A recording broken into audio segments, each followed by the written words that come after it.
We're live. Assalamu alaikum.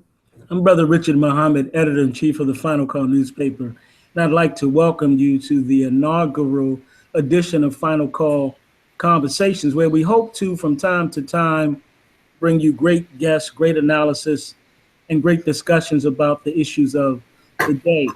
We're really very honored to have with us as our panelists and as our guest today, Imam Sultan Rahman Muhammad, great-grandson of the Honorable Elijah Muhammad, and the National Imam for the Nation of Islam. We're also joined by Dr. Wesley Muhammad, researcher, author, student minister in the Nation of Islam. Brothers, assalamu alaikum, how you doing? Wa alaikum salam, brothers. Well, fine. Excellent. Well, we finally made it. And our subject tonight is From Chi-Raq to Iran, Crisis at Home and Abroad. I think it's interesting that this is our subject. And over the last two days, it has been these two issues that have arisen at a pretty high level for the Trump administration. Yesterday, you had some black supporters of Mr. Trump meet with him, and the question of Chicago and violence came up. And today, we had the White House make statements about possible additional sanctions against Iran because the Islamic Republic of Iran tested a ballistic missile today. So I kind of like to get right in. Brother Sultan, if I could begin with you. This subject, Chi-Raq to Iran, when it is brought to mind, what do you think of? What does it represent for you? Praise be to Allah. Bismillah ar-Rahman ar-Rahim. In the name of Allah, the Beneficent, the Merciful. I bear witness that there is no God but Allah and that Muhammad is his messenger. We further bear witness that Allah has intervened in our affairs and the person of Master Father Muhammad. And we thank Allah for this forum, for this discussion. We thank Allah for the final call. We thank Allah for life. And this is really, beloved, dear Brother Richard, what comes to mind immediately is the sanctity of life. When we discuss Chi-Raq to Iran, Chi-Raq representing the daily struggle of our brothers and sisters here in Chicago, but it's representative and signifies what we are going through daily across the country as it relates to the violence that we're facing, not only from a culture of violence within our communities, but at the hands of those that are outside of our communities through a militarized policing system. So when we say Chi-Raq, this comes to mind, the sanctity of life here at home. To Iran, when we see an independent nation that has survived through sanctions, not only survived through sanctions, but thrived through sanctions, and has rooted itself in the Middle East as a power that is not only to be reckoned with, but a power that commands acknowledgement. You mentioned the recent ballistics launch. This is a symbol. This is a sign of the independence of that nation and the courage that that nation has to show forth its independence at a time when we see Mr. Trump signaling by all means that he means to press forward in closing the relations that have opened in the relationships that President Barack Obama had established through the development of potential trade. So when we see these two brought together, Chi-Raq to Iran, we really also see our homes, our neighborhoods that are cut off and sanctioned from the broader society, from the development of our communities, and the lack of support that we receive from the broader world and the broader communities as it relates to our struggle. So there's a theme, there's an underlying theme of the sanctity of life that is being threatened by the demonization of a nation of people. And these nations of people all are under this banner of Black, Muslim, non-white, and therefore a threat to white supremacy. Black, Muslim, non-white. Dr. Wesley Muhammad, thank you for joining us. Would you like to give some of your thoughts or observations? Chi-Raq to Iran, crisis at home and abroad. What does that bring to your mind? What does that kind of represent for you? Yes, thank you. In the name of Allah, who came in the person of Master Farad Muhammad, to whom all holy praises are forever due, I too bear witness that there is no God but Allah, and that the most honorable Elijah Muhammad is his living and exalted Christ, and that the honorable brother Minister Farrakhan is their apostle and servant in our midst. The theme of this conversation is quite remarkable. It sparks quite a few thoughts. Chi-Raq, in and of itself, I don't know when and how the name got started. I don't know who coined it, but the name is quite apt in this wise, from my perspective.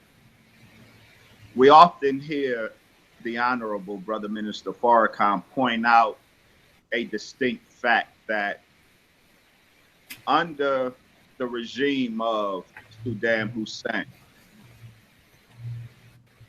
Sunni and Shiite coexisted peacefully, relatively peacefully.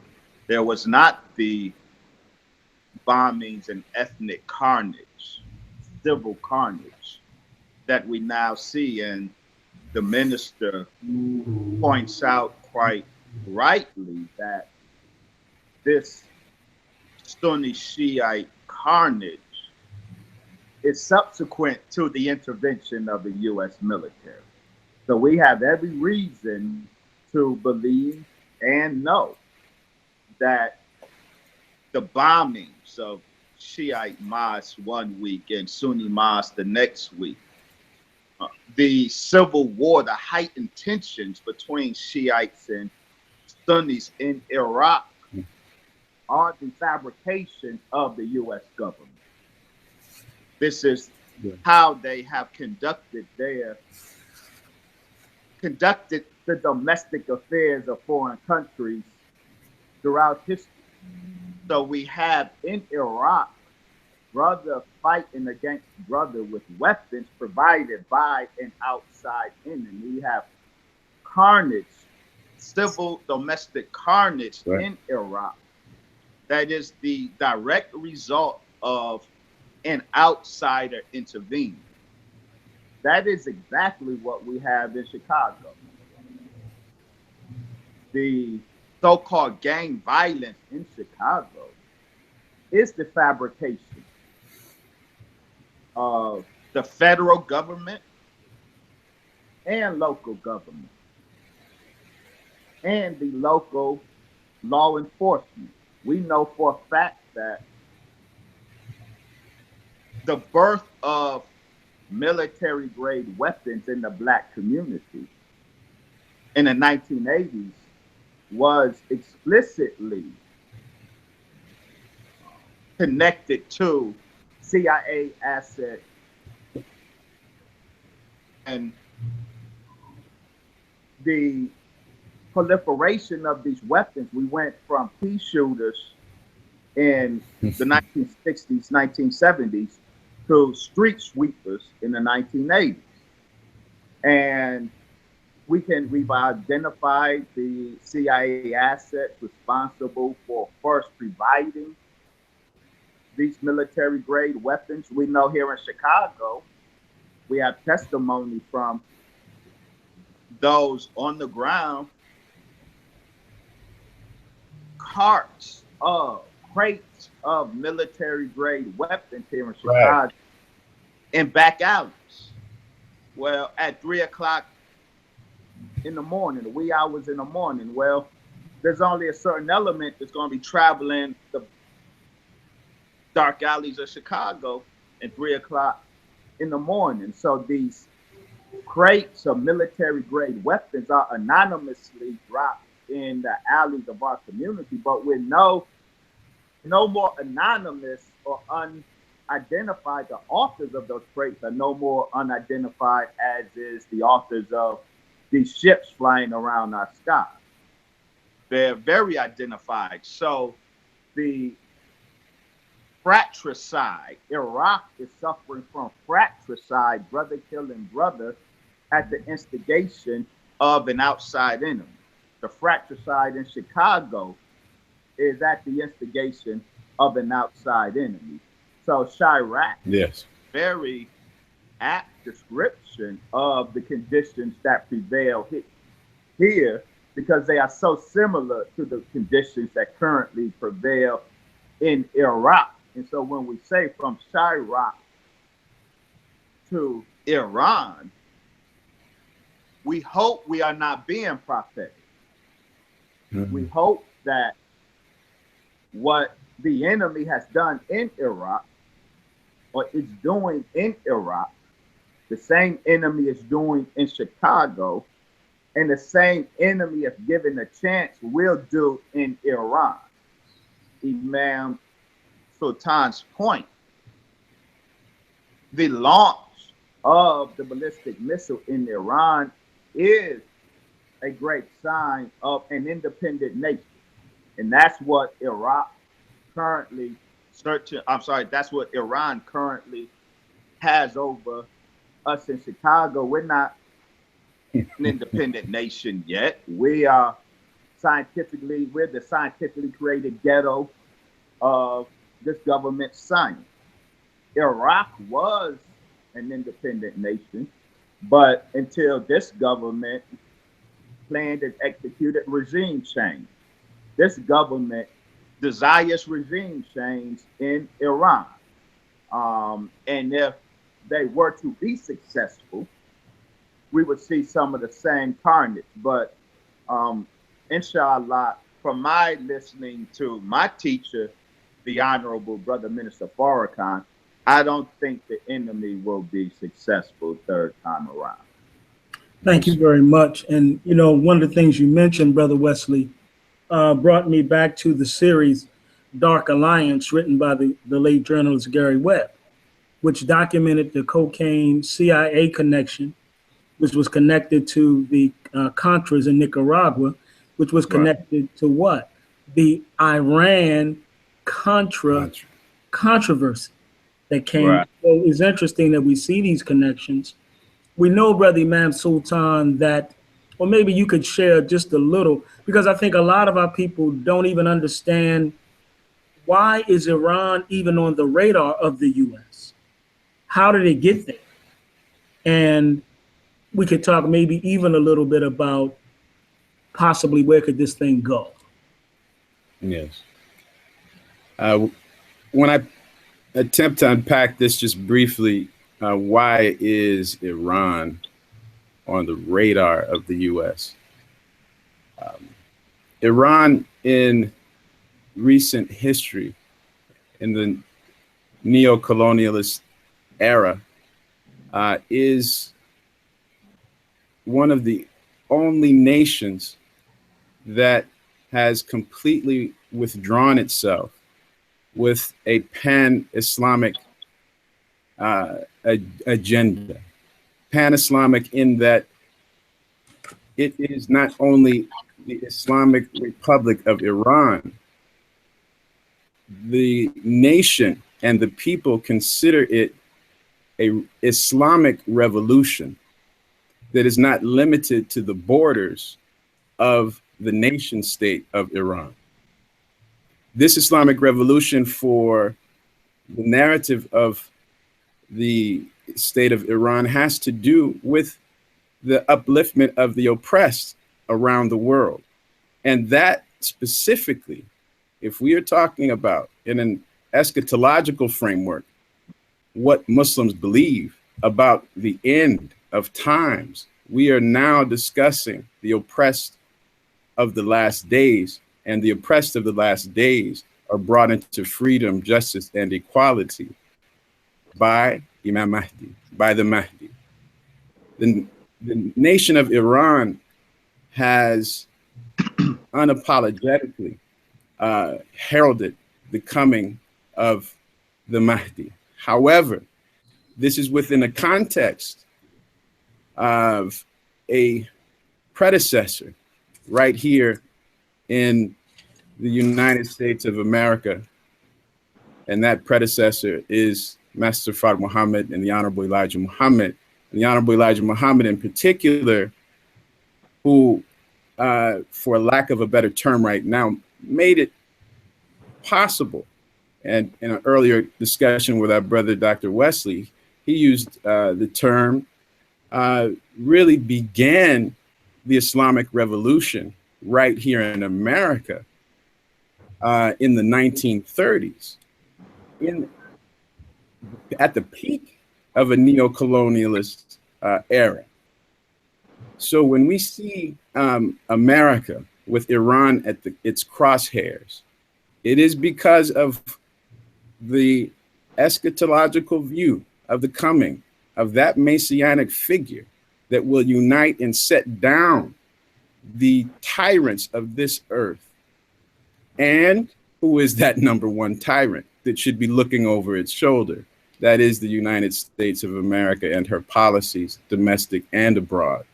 The second point, which is a knee-jerk kind of thought that generally most come to, is this idea of oil and the thuggery that is represented in this colonialist, neo-colonialist mindset of the United States to occupy that nation's political influence as well as its resources.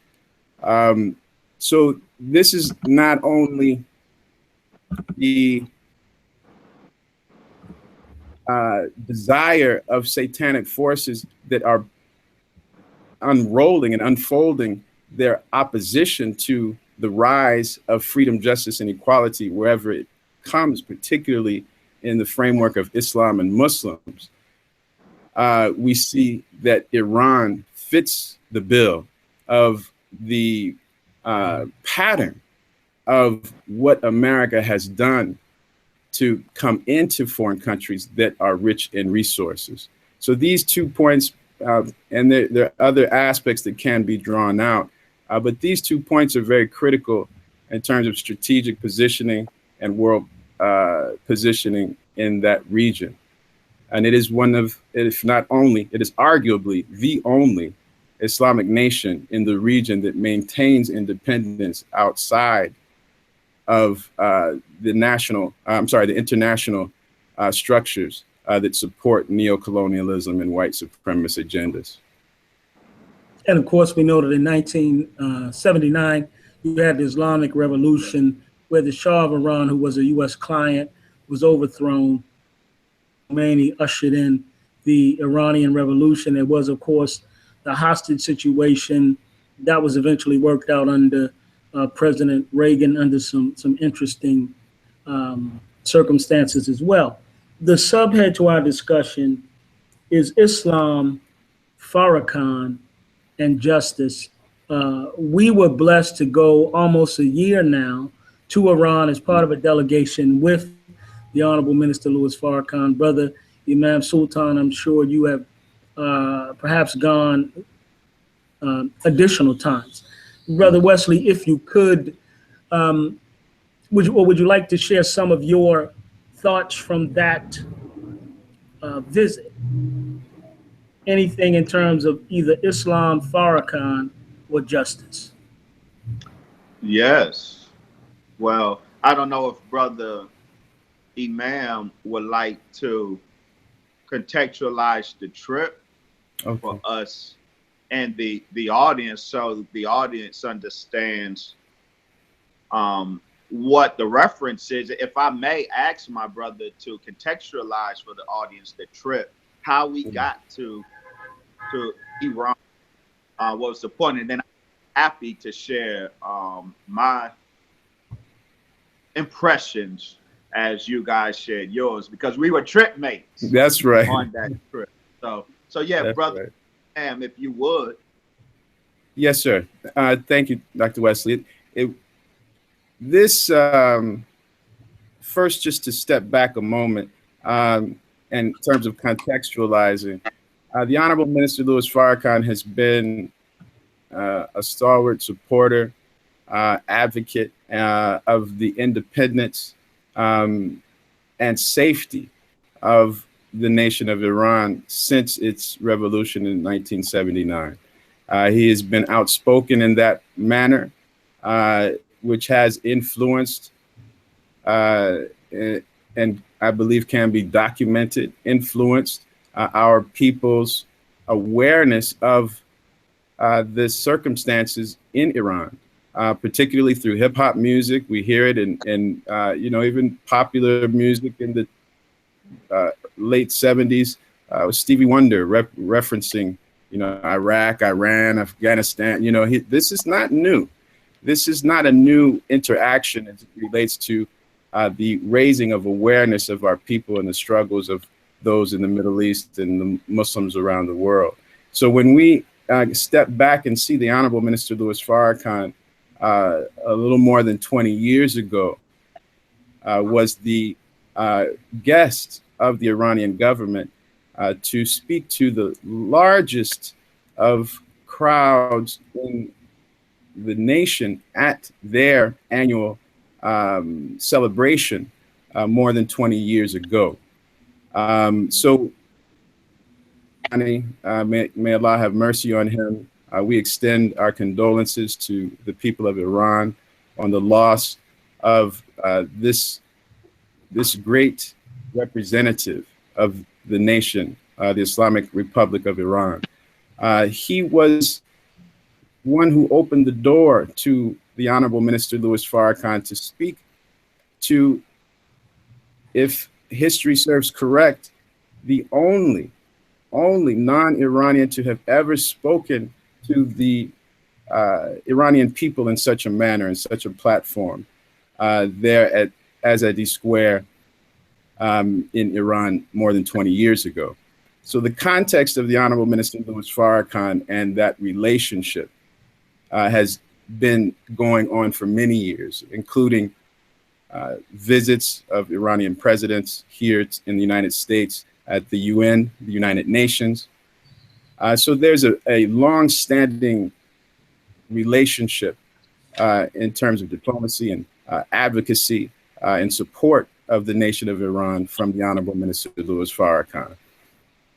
With that said, last year, right after 10/10/15, and the interesting thing here is it was not long after the Million Man March when the Honorable Minister Louis Farrakhan first, it was 1996, if the year is incorrect, please correct me. It was 1996, after the Million Man March, when the Honorable Minister Louis Farrakhan addressed the nation of Iran there at Azadi Square. It was 10/10/15 there at Azadi Square, where the Honorable Minister Louis Farrakhan was a special guest there at Azadi Square at the 37th annual anniversary of their independence. And I believe in conversation as well, Brother Richard mentioned that special guest, the Honorable Minister Louis Farrakhan, who was there, was also present when the nation of Iran rolled out their drones and showed for the world the evolution and moving forward of the military might of that nation. So when we see the Honorable Minister Louis Farrakhan now in this context, continuing the discussion about the independence and the necessity to recognize the self-determination of independent nations, this is something that has been going on for a long time with the Honorable Minister Louis Farrakhan.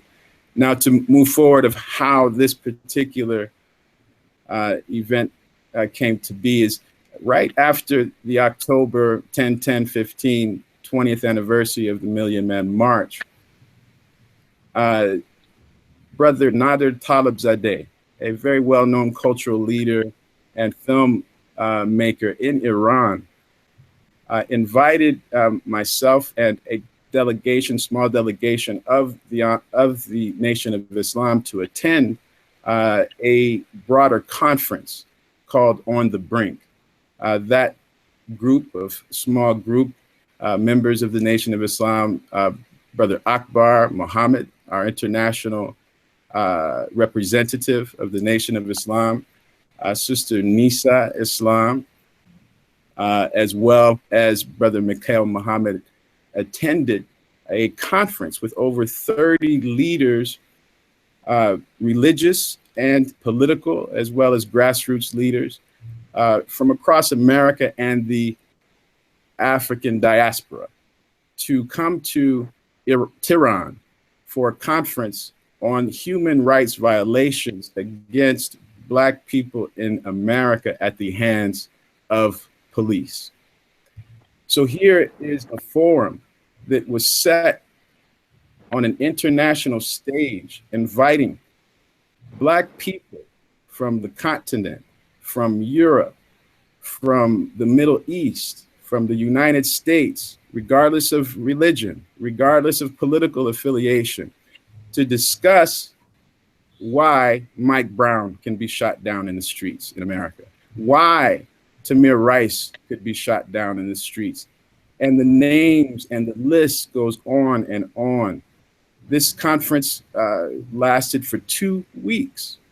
The discussions were very, very informative, and not only informative, but programmatic, where those leaders could come back from those sessions, not only having informed the Iranian people of the depth of the mind of Satan and the enemy that we see, so that we could make connections, as our brother said, Dr. Wesley, of how our communities are occupied right here on these lands in the Western Hemisphere with external policing that is trained by Mossad. This is documented. We have the same type of militarized apartheid state in Palestine, where we can't move from one neighborhood to another without some kind of checkpoint. And we see this in our communities, in the hood, where we are subjected to these kinds of structural aspects of white supremacy that are killing our babies and youth and destroying our families on the ground. So this platform was given in a framework that really was a positive opening for the discussion about the links and intersectionality of not only international policies of the United States of America that are oppressive in the Middle East, but also those domestic policies that are oppressive right here at home for people of color. So that forum set a stage where an invitation later came to the Honorable Minister Louis Farrakhan to attend as a special guest there at the Azadi Square for the 37th annual anniversary. And it's very rare for the Honorable Minister Louis Farrakhan to travel anywhere, let alone abroad. We're talking 9,000 miles here to Iran just before our National Saviors Day event. So the Honorable Minister Louis Farrakhan, when I asked him, why now? What is it on your heart that made you feel you should visit now? He really focused on this point our Dr.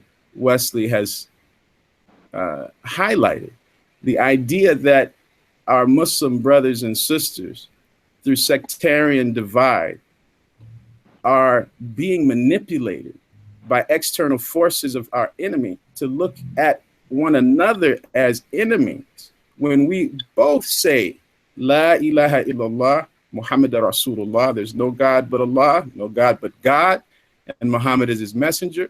Yet on both sides, we see destruction and pillaging and killing of one another. And the bastard child, as the Honorable Minister Louis Farrakhan has stated, in ISIS and Al Qaeda.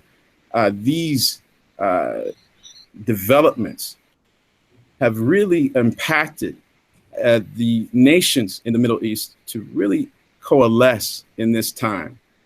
And when I say coalesce at this time, we're looking at a coalition, a development in the Middle East that is attempting to harness this idea of a so-called Islamic Spring, the Arab Spring. This was a sign for many in the region, not of a, quote, Arab Spring, but an Islamic renewal. So this, in terms of the region itself, the Honorable Minister Louis Farrakhan wanted to make an appeal to our brothers and sisters, not only in Iran directly, but in the region, particularly with Saudi Arabia and this division that we see among the Sunni and the Shia. Very good.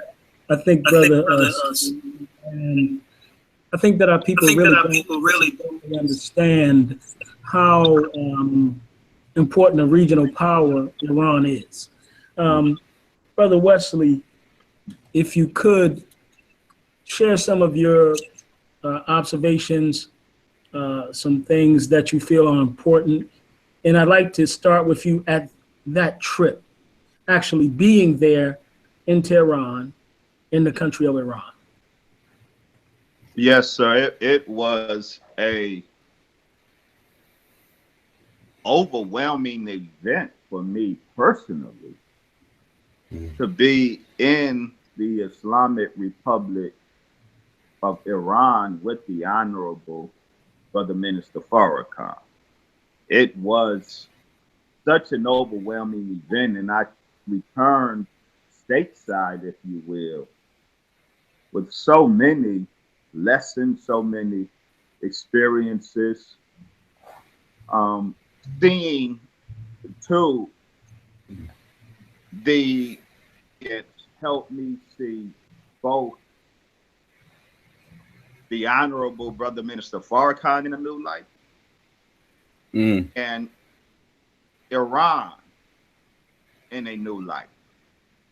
I came back with new perspectives on both. Regarding the Honorable Brother Minister Farrakhan, as I had said from the podium, I went to Iran in awe of the minister. Never did I think that I could be more awed by the minister. But that's precisely what happened. Not only in seeing, because I saw and I learned from him that he walks heavy everywhere on the earth. Yes, sir. That he walks no matter where he goes on the earth, no matter what country, no matter how many guns or nuclear weapons the country has, he walks, he maneuvers, he dialogues, he discusses, he negotiates as a man backed by the Mahdi and his Messiah. And I saw that because that was a situation where if you weren't absolutely convicted in that, it would have been easy to walk and probably wise to walk lighter. But not only did the minister walk and deal as a man who's over there with the backing of the Mahdi and the Messiah, he was recognized. And I heard their leadership publicly declared that he is the new Bilal. I see that they see not only what you and I see, but they see in Farrakhan what most of us in the Nation of Islam don't even see. They have an appreciation for who this man is that most of us who claim to follow him have not graduated to yet. And so that was all inspired.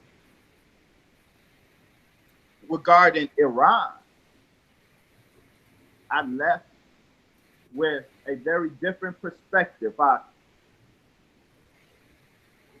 I came to Iran with one perspective on the state and the people. I left with a very different perspective on the state and the people of the Islamic Republic of Iran. I see in them, through this experience in Iran, the Islamic Republic of Iran, I now have an appreciation for Salman al-Farisi. For those who are familiar with the history of the Holy Prophet Muhammad, peace be upon him, in the early Ummah, Salman was the Persian companion. And Salman al-Farisi, or the Persian, was the Persian companion of the Prophet, noted for having helped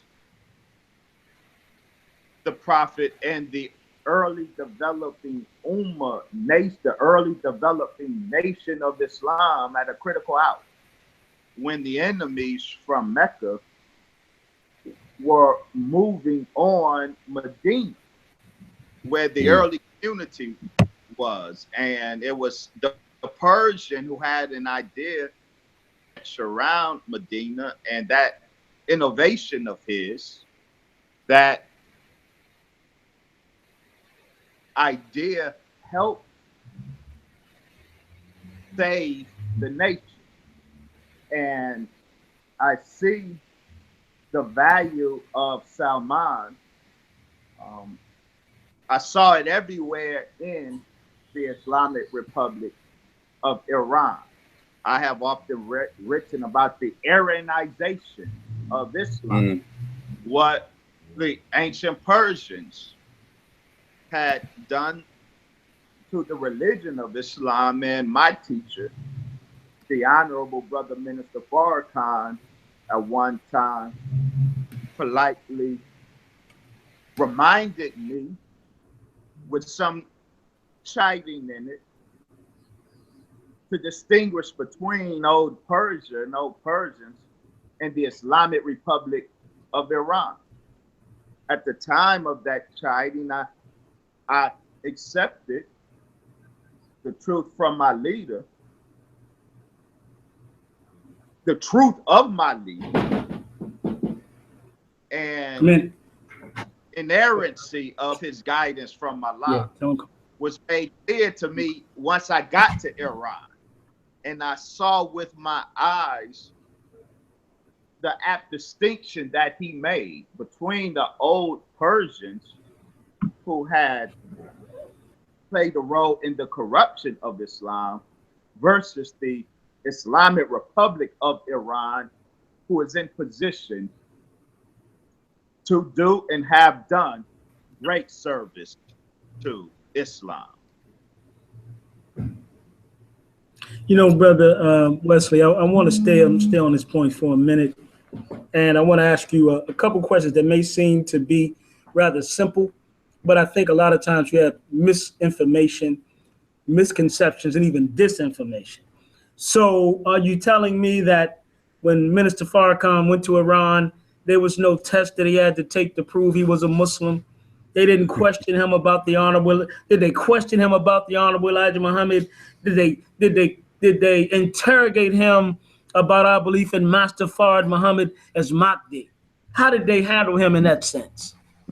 If they wanted to question or interrogate him about the Mahdi, Master Fard Muhammad, or the Messiah, the Most Honorable Elijah Muhammad, if they wanted to, they had a million opportunities. That's because right. The minister kept Master Farad Muhammad and the Honorable Elijah Muhammad front and center in every arena, in every discourse, no matter who he was discoursing with. He kept Allah in the person of Master Farad Muhammad and the Messiah, the Most Honorable Elijah Muhammad, who is alive. He kept them front and center, giving giving our hosts every opportunity and invitation, not just opportunity, but invitation gave him. And not only did they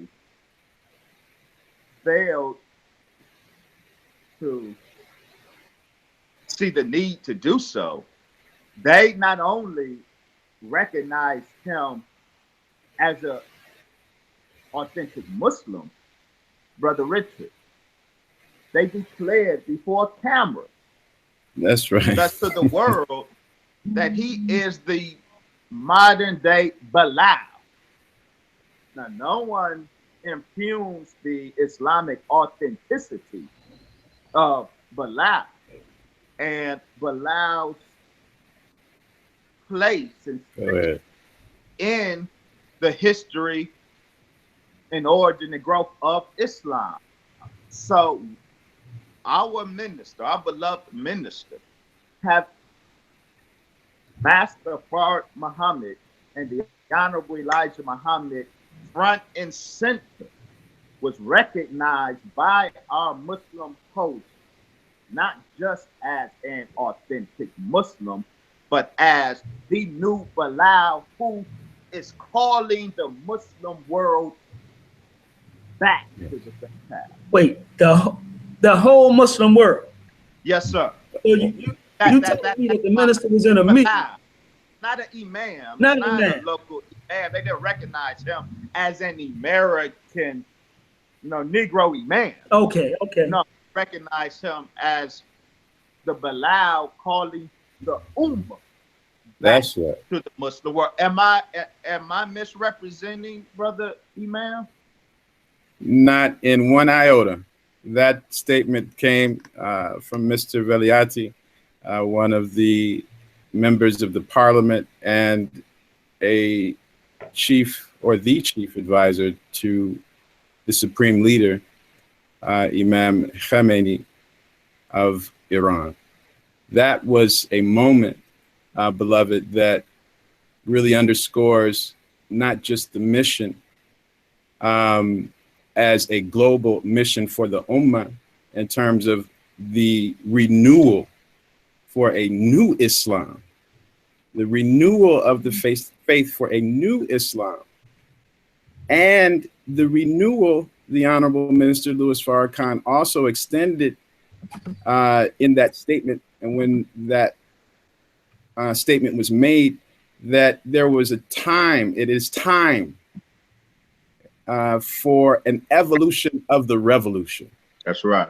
Now, in that statement, the Honorable Minister Louis Farrakhan was addressing the need for the Iranian people and the Iranian powers to listen to the youth, to listen to those that are coming up in a society where the enemy may not physically be on the ground there, but the enemy is no doubt present through the airwaves, through the media, through film, and has no doubt infiltrated the hearts and the minds of many to suggest that modernization means to degrade society. Modernization means immoral behavior.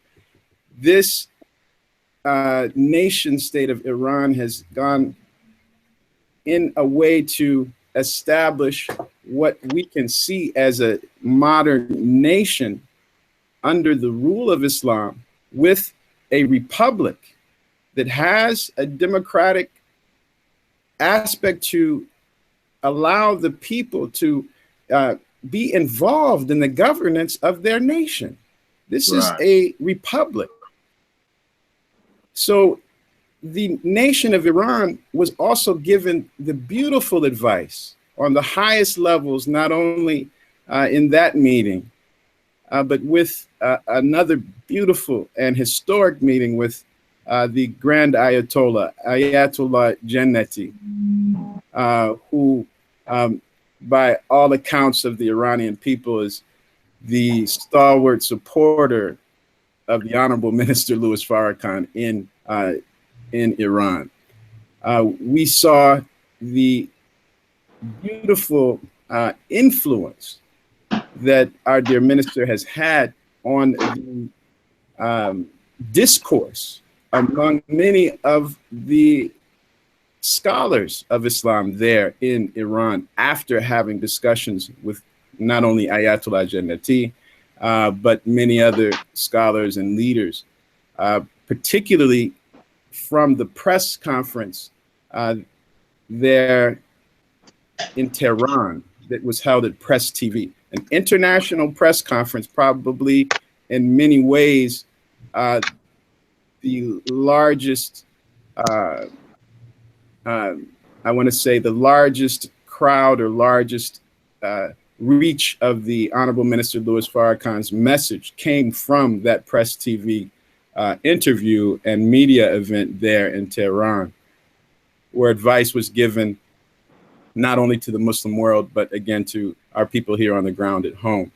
But to close on that point, the idea of the Honorable Minister Louis Farrakhan being referenced as the Bilal, this was also in the context of their very own nation itself.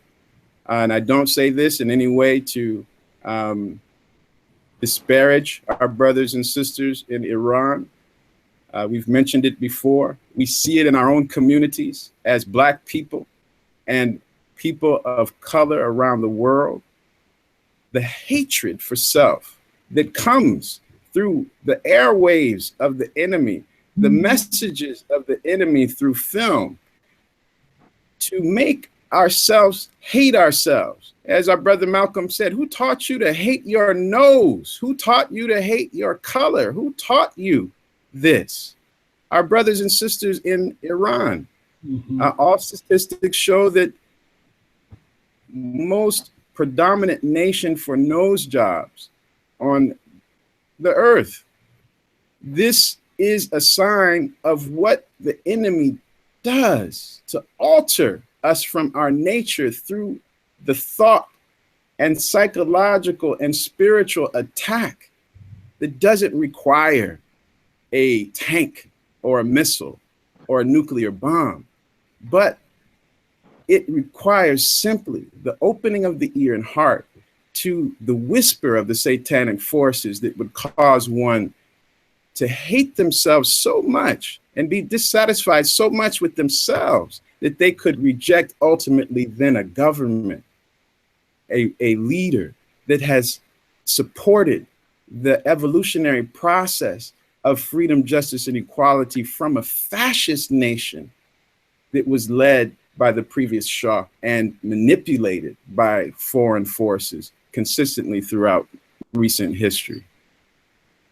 Very good. I'd also like to point out that the minister, I guess in our first formal meeting at the Center for Strategic Studies with one of the top advisors to the leader of Iran, the true leader of Iran, the minister said in that meeting from the beginning, we believe in the Mahdi. We know him to be Master Fard Muhammad, and we believe that he raised the Honorable Elijah Muhammad to the position of Al-Masih or Messiah. This is his first comment, his first, as he was giving the scope of belief of the Nation of Islam to this room full of people. Brother Wesley, you want to get in on this? Because I thought that was incredible and amazing. Yes, again, it just makes the point. Our minister didn't tuck his God in and his messenger in at all. There was no tucking of his God. And wanted all of us who were blessed and privileged to be with him to see that and to draw from that the strength to never tuck our God in, That's right. There is That's no right. circumstance in which we should tuck our God in. There is no circumstance during which we are justified in tucking our messenger, Messiah, in. And there is no circumstance in which we are justified in tucking our minister in. So you have the situation with our brother seeking to be the Democratic chair. What's our brother's name? Keith Ellison. Keith Ellison.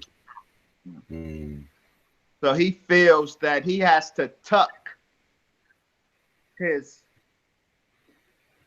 prior allegiance to the Honorable Minister Louis Farrakhan in order to advance in his career. And we see how well that's working out. The Honorable Brother Minister Farrakhan never tucks our God in, never tucks our messenger in. And if there were any place, Brother Richard, where one would be inclined to do so and feel justified in doing so, it would be the Islamic Republic of Iran. Of all the places on the earth, if you're going to tuck in our God and our messenger, if you are going to be overcome by fear or anxiety and think you're being strategic and wise to tuck in our God and our messenger, the Islamic Republic of Iran is probably the place most inclined to induce us to do so. But that ain't the type of man Farrakhan is, because he knows his God is real and his messenger is real. And so I know his God is real and his messenger is real. So I'm confident because I know that's my God and my messenger and my minister too. Brother Sultan, I want you to hold whatever thought you have in your mind, because I want to come to you in a second. We're coming up, brothers, on 8 o'clock. If you all would indulge me by staying another 30 minutes or so, I think we have a question. I think we have at least one question we can take. But I think the other thing in terms of context, there was no challenging of the minister in terms of who he is. There was great respect for him as a religious leader, as an Islamic scholar, as a man of character. And I think very often, you know, the so-called American Negro is always used to having to force himself into a situation. He's always used to having to justify who he is or get someone's approval. Well, their admiration for the minister was apparent from the beginning, and their respect for his wisdom, their respect for his strong stance. So I want to make it kind of clear, even though I asked that question, it was only to elicit a kind of response. But the atmosphere was incredibly respectful of him and what he means to Islam. Brother Sultan, can you make some comment on this or give us some observations? Honestly, beloved, it really weighs heavy on my heart, and I believe I'm really reflecting on a conversation myself and Dr. Wesley had the privilege to have coming down this beautiful mountain in the snow after having a beautiful discussion right on this topic with some of our friends and scholars. And our brother mentioned Salman al-Farsi, as he mentioned earlier, and it really evokes for me a time in which if we are not very careful about the true understanding of knowledge of self, that we will be lost.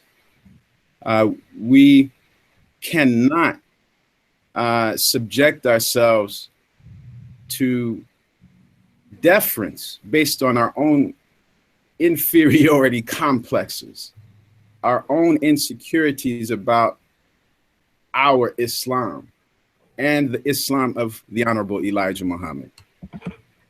This, brothers, as you both experienced, was not just one of, this was not a visit. This was not a vacation. Right. This was nation to nation relationship building. That's right. The Honorable Minister Louis Farrakhan at every moment and every step did not demand respect as a head of state, but commanded respect as a head of state. Absolutely. In every moment, not one time was his integrity ever diminished as a leader of a nation, and not just a Muslim nation, but a Black nation, regardless of religion. And when we say Black nation, we know our brothers and sisters are in a process of resurrection of knowledge of self. So we understand that we are a people stolen from the East, placed in the West. And now this sun is rising, brothers and sisters, rising from the West in a way that allows us not only to be the vanguard of the revolution and evolution of our nation right here in the West, but the vanguard of Islam and the resurrection of oppressed all around the world. This, I love the way my brother expresses himself, tucking it in. We compromise ourselves when we don't be ourselves, when we are not acting as ourselves. And we lose so much, not only as individuals, but as a people, when we try to fit ourselves into the narrative of Satan. Try to find a place in the narrative of Satan. Look, that's right. One of the most beautiful aspects of being in that nation was to see an independent nation, by all accounts. And if you ask the average person on the streets of America, how was it to see, what do the streets of Iran look like? How bad is it? The picture is they're sanctions and isolated from the world for, the entire existence of its presence, that it would be one that was lacking in industry, one that had no military power or influence in the region, or enough to even protect its own borders or feed its people. What we saw was a nation that benefited from isolation, an economy thriving with banks, bank districts, thriving, not only where the nation can have strong military defense, but an infrastructure that is modern, that you see the women in the world of Islam not restricted in the ways that you see it in many other so-called Islamic nations. The women there are more educated than the men by 60%. 60% over the men.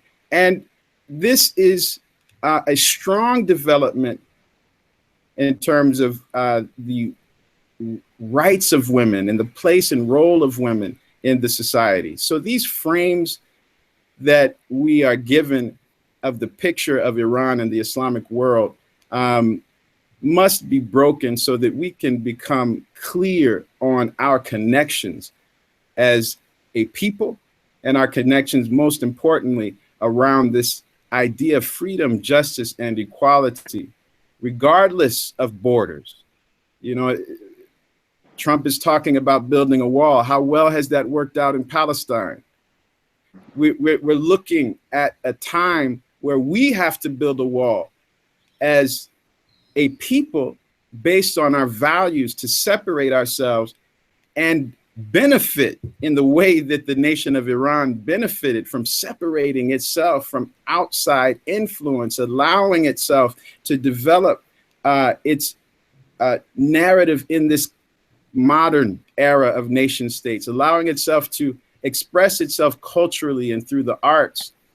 And aspect of being a voice for the oppressed around the world, as a nation that has suffered from the collective punishment, placed on this nation by Western powers. So this takeaway of seeing a very strong nation that produces its own cars, its own furniture, imports very little from other countries. We see in this picture the potentials for our own nation as we mine and bring out the gifts that Allah has granted us as a people to contribute to our nation building. So I believe that this is, as the Honorable Minister Louis Farrakhan stated in his interview with Brother Nader Talib Zadeh, that this trip represented really the joining of two nations as it relates to the sharing of knowledge and education and the development of our collective desire to not only not be demonized as a community of people, but to forward and advance ourselves as independent nations as we watch the enemy's world begin to fall. Yes, sir. Not begin to fall, but fall completely. The influence, we know it has fallen, but the influence of this enemy is now being waned around the world. Absolutely. I mean, it was incredible, brother Imam. We saw cranes and construction all over Tehran. Everywhere. I think we visited a shopping center that was 4 or 5 levels. We went to a market where you could buy fresh food right there. Brother Wesley, I'm going to go to a question. Wanted to know if you wanted to add anything before I go to a question. No, please go to the question. Okay, so here's our question. Thank you. The Honorable Minister Louis Farrakhan said that war with Muslim nations, in parentheses Libya, abroad was a sign of a war that America wanted to wage with a little nation inside of America, the Nation of Islam.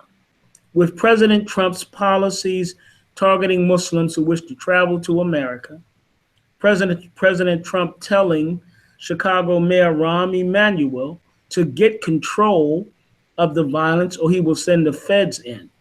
How do you see these conditions leading to war against the Nation of Islam? And the second part of that question, what suggestions would you give Muslims and the Black community in general to get ready for what is to come? Brother Wesley, let's start with you.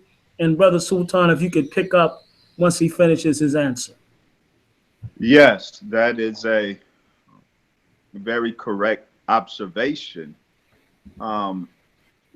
What does that say to me? It says that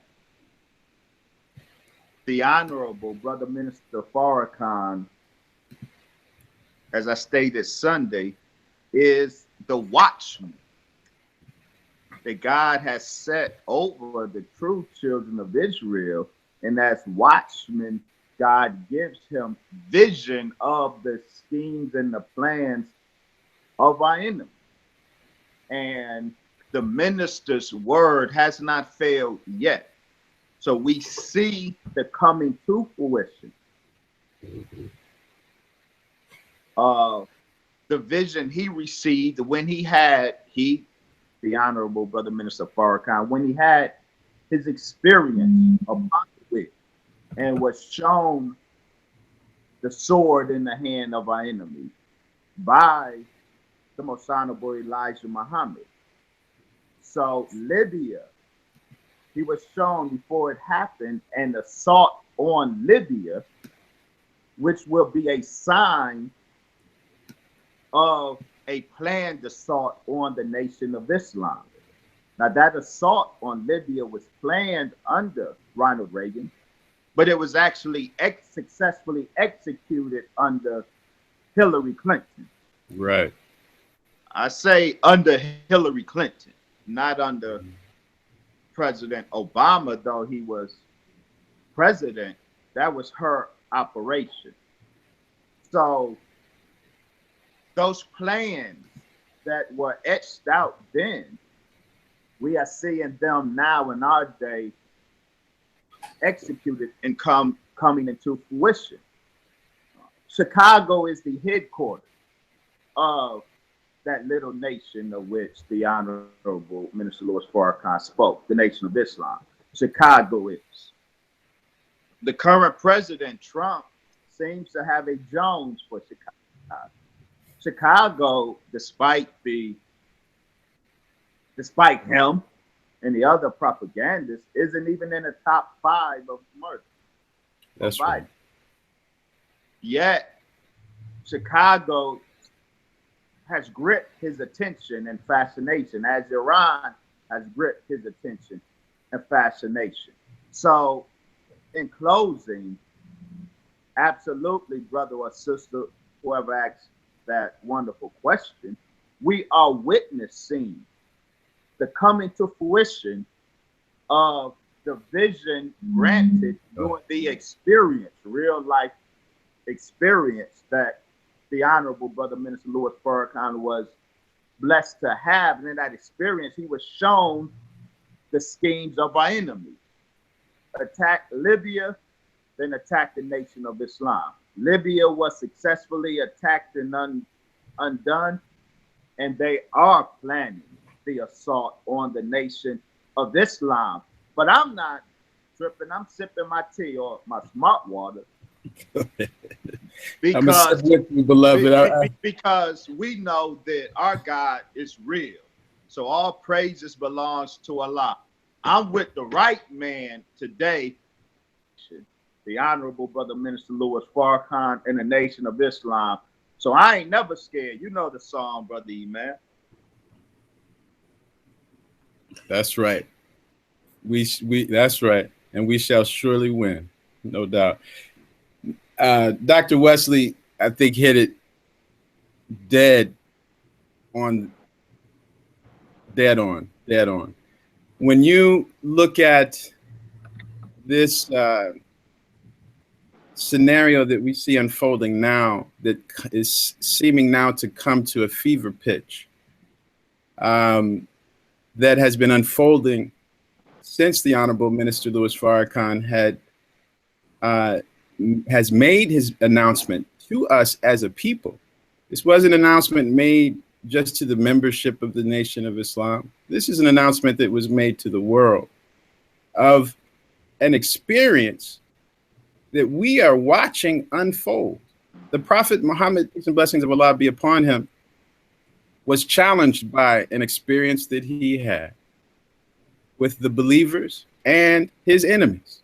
That experience was in his ascension, where he was in direct contact with Allah to receive the commandment for prayer.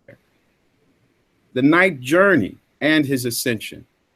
This night journey and ascension was such a controversy for the believers among the time of the Prophet that many began to question. And it gave ammunition, supposedly, to the enemy to claim that the Prophet was either possessed or a madman. Right.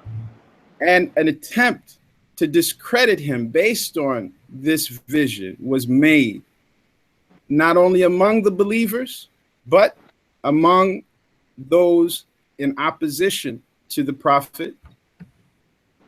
But when that caravan came back from the journey with the proof, the tangible proof of the vision of the Honorable Minister Louis Farrakhan, and here we're speaking of the foreign policy of this nation and the words of the Honorable Elijah Muhammad to the Honorable Minister Louis Farrakhan about the plan to go to war in the Middle East, to go to war against our nation.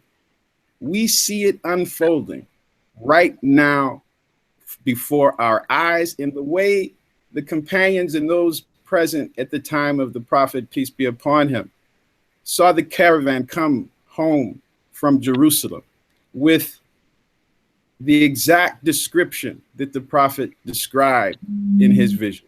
So here we have a description that was given as a warning. We must recognize the mercy in our midst. Not only is there a warning, but on Savior's Day, this Savior's Day, 2017, the Honorable Minister Louis Farrakhan is not coming with a message of where do we go from here? What do we do with our fear? We need to build our courage. No, have no fear. For Allah's promise, his promise is ours, and the future is ours. This, brothers and sisters, should force us, make us, for any of us that have common sense, put religion to the side, put all of the politics to the side, but look at the facts. Look at the messages of the Honorable Minister Louis Farrakhan from 1985 until present. And we will see that the Honorable Minister Louis Farrakhan's warning through the Honorable Elijah Muhammad has manifested and is real. I'll close on this note for the purpose of establishing really the reality of the connection of the heart between the Iranian people, the Iranian scholars, and the Honorable Minister Louis Farrakhan. During a meeting with the dean of a major university, which is considered the seat of the study of the Mahdi in Qom, the dean of this school, prominent school with many thousands of students, discussed how he memorized the speeches of the Honorable Minister Louis Farrakhan during his studies as a young student in his evolution as a theologian and an ayatollah in Iran.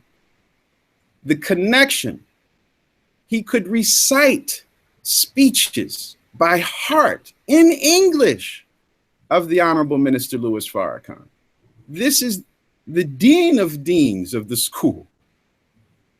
Brothers and sisters, we must unite in this hour, put aside any thought that we are in any way not justified, right, and exact in the guidance that we have received.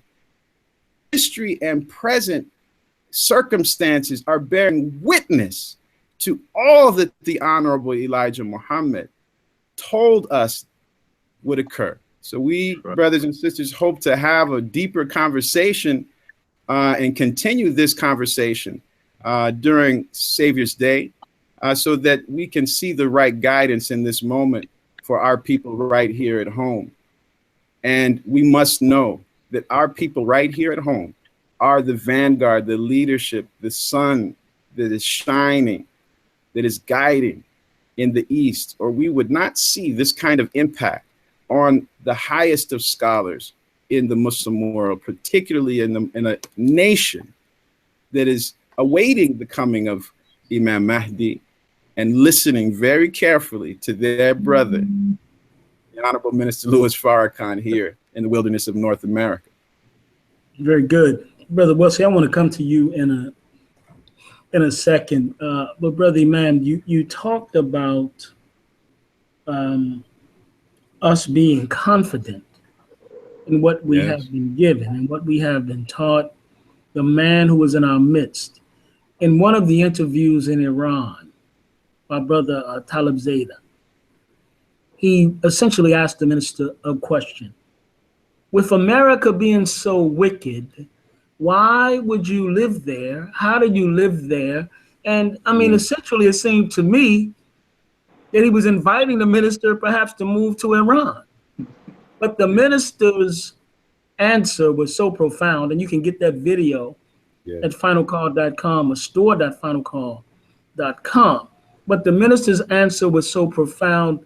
He essentially said, because I am who I am, the evil of the society doesn't bother me. He said, but bigger than that, my people are in America, they are suffering, and I have to serve them. I have to be right with them. I can't teach them from some far off place. So you come right back to the essential mission. What a man. Honorable Elijah Muhammad, to give life to the dead and to bring the 17 million then to the Lamb of God. So Brother Wesley, I don't know, we got brothers about 11 minutes, but Brother Wesley, if you want to weigh in, we'd love to hear you. Yes, just quickly, that is so powerful, a demonstration of what we have here in America. I hate, there's certain prophecies that come true that I don't want to say hate, but I wish they wouldn't. And that one that says a prophet is honored except in his own house. That's right. Fortunately, that's where we're at. The black nation does not recognize and appreciate what we have in our midst in the Honorable Brother Minister Farrakhan, because I, like you, Brother Richard, got the sense that, they took Farrakhan over to Iran and to where he would live like a king. And the minister said, no, my people are there. And that's where the struggle is. I want to briefly tell a very profound point that our Imam raised earlier as he described the work of Master Fard Muhammad, the Mahdi, as a precedent or predecessor to the Islamic Republic in Iran. And what they have to realize, Iran designates America after the revolution in Iran, in which they gained for their people independence from Western influence or domination. They gained independence and they declared America the great Shaitan. Well, we in the Nation of Islam, 40 years prior, the Mahdi declared our independence from Satan first, 40 years prior. And so the first Islamic revolution happened in the belly of the great Satan. So we are here in the belly of the great Satan. We represent the Islamic revolution in the belly of the great Shaitan. So none of us should seek to leave this, because whilst we are the agents and the vessels of this Islamic revolution in the belly of the great Shaitan, on the other side of this, we are going to be the leaders of the world, including the Muslim world. So the minister, we are so blessed that he came back home to us, because those were some enticing offers being made to get him to stay there. The praise belongs to Allah. Thank you, Brother Wesley. Now, I wanted to, Brother Imam, I'm going to come to you in a minute. We got about 7 minutes, but I wanted to state very clearly, there was no discussion of weapons. There was no discussion of bombs. There was no discussion of terrorism. As a matter of fact, the minister condemned all of that. And what he said to our brothers who have weapons, essentially, is the greatest force you have is Allah. That Now is here's a right. man with no weapons in the belly of the beast, That's right. who doesn't carry weapons, who does not advocate weapons, who does not want or need weapons. That's And right. he is bringing that message to Iran, your faith in Allah and That's right. Allah's ability to defeat and destroy your enemies. So I just wanted to be very clear. Yes. The minister was very clear, did not deviate one iota from the message of the Honorable Elijah Muhammad Right. on that. So it's 8:24. Brother Sultan, if you can take maybe 2 minutes. Then Brother Wesley, I want to come back and kind of give you 2 minutes as we start to wrap up. Yes, sir. It's, first of all, a blessing and honor to be a part of this forum and discussion to really unpack, again, what has been a relationship and ongoing developing cooperation in many ways between the nation of Iran and the nation of Islam. We really have to underscore what Brother Richard has mentioned. The reality is that based on the way the black man is portrayed in America, we are portrayed as that, quote, super predator that our doctor has beautifully unpacked. We have been under attack in terms of our masculinity. We've been under attack in terms of our self-determination, our realization of that self-determination. And we, as a nation, as Brother Richard beautifully stated, have not resorted to any kind of violence under attack as a means of aggression. Now, we will defend ourselves, no doubt about it. However, in many ways, the parallel exists with the nation state of Iran. We look at the United States, who's attacked, bombed, sabotaged governments and overthrew governments across the world over the last decades since World War II.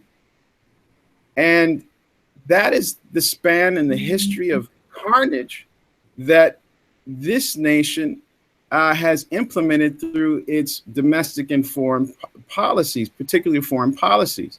But the nation of Iran, how many countries attacked? How many countries bombed or sabotaged or attempted to be overthrown? How did the Ayatollah Imam Khomeini come into power? Was it by the gun? Iran is not on record, not once, to have attacked any foreign government or been involved in any of the above stated types of efforts that are clandestine to take over independent nations. We, as the nation of Islam, share that record of no tolerance for an aggressive type of nationalism. We share that spirit of Imam Khomeini, where he gave 3 words historically. Go, 4 words. Go into the streets. Go into the streets. At that point, Imam Khomeini, through VHS tapes, cassette tapes, very much like our minister, had been shaping the minds of the youth for several generations, where these words, simple words, could flood the streets of the nation of Iran in such a way with people that it put fear in the heart of the Shah to want to never return to leadership. At that point, full act was established. This is an example as well for those who are so quick to pick up the pistol. Again, I have to give my brother love. Quick to gun clap.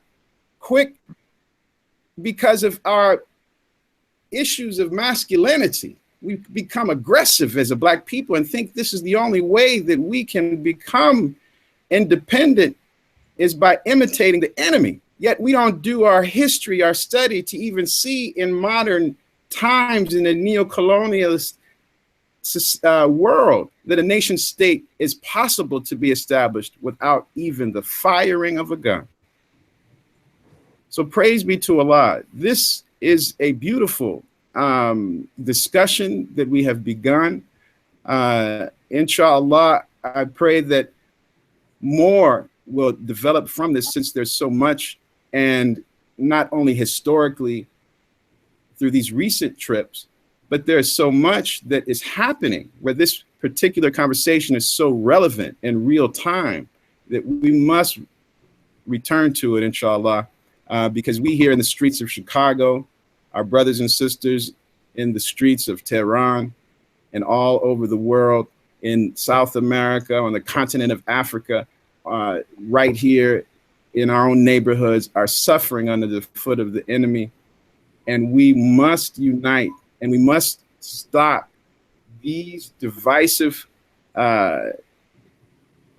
set tripping. We must stop the gang banging, the institutional isolation that we have been in as a people, and follow a program of independence. Follow a program of one that will bring us out of this evil rule of this satanic order.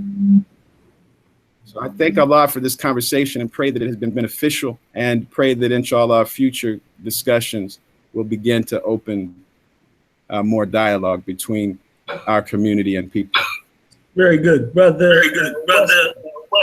If you could take 2 to 3 minutes. And I'm going to take 30 seconds. No, sir. I think, brother, Khan's clothing was perfect. And if I added anything to it, it would just be taken from it. So praise belongs to Allah. That was first closing for our discourse, and not be first and by deferring to you.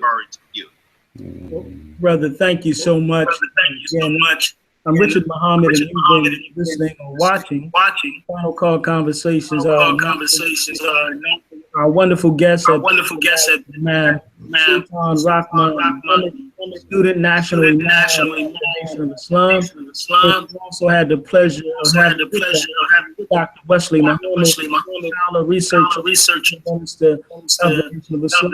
So we thank you for tuning in. We hope the YouTube video. We thank Brother Troy and the tech team. And before we close, we're going to come back.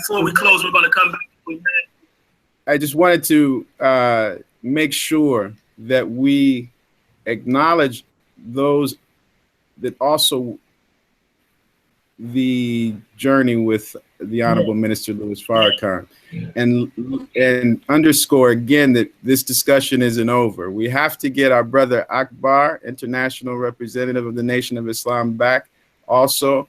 We're beginning these discussions. We're on to also discuss his particular experience while there. There's some beautiful stories and rich interactions that he has to share. And our brother as well from Final Call, Brother James, I believe, who also attended the speech of the Honorable Minister Louis Farrakhan 20 years ago there in Tehran. So inshallah, I just wanted to add that in to make sure that those who are watching know that there are others on the delegation that can also add to this conversation in different aspects and enlighten those who are viewing. Well, again, brother Imam. And I'd just like to close. Adding to what you said. All of the members of the delegation really gave stellar representation of Islam. The brothers on the E team of security. That's a whole nother story in terms of how they were respected, and how when the Iranians were like, when we got security, it was like, no, we have security. But the interaction was so wonderful. The ministers, Marialis, and others, so brothers and sisters, stay tuned.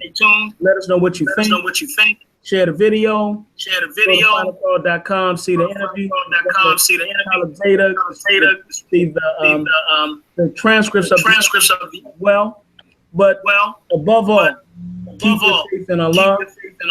Your faith in His Messiah, and keep your faith. Yes. You're in the right place at the right time. Assalamu alaikum. Assalamu Assalamu alaikum.